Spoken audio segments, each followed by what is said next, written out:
Hello, எல்லாருக்கும் வணக்கங்க. இந்த வெத்தலையை வந்துங்க நம்ம இந்த காம்பு அப்படியே கொஞ்சம் கிள்ளிட்டு கொஞ்சம் கோகோனட் ஆயில் அப்படியே தடவிட்டுங்க. நம்ம என் குழந்தை பேரனுக்கு 2 மாதம் தான் ஆகுதுங்க. அவங்களுக்கு சளி பிடிச்சிருக்குது. அதுக்கு வேறு மாத்திரை மருந்தெல்லாம் நம்ம கொடுக்க முடியாது இல்லைங்களா. அதனால் இந்த மெத்தட் நம்ம பண்ணலாங்க.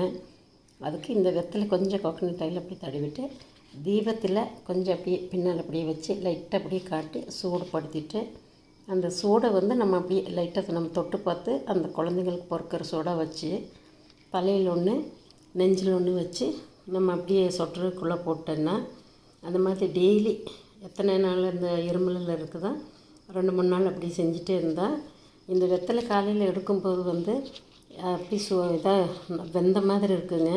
அந்த அளவில் அந்த உடம்புல இருக்கிற அந்த இதில் இழுத்துருக்கு, சளியெல்லாம் இழுத்துருக்கு.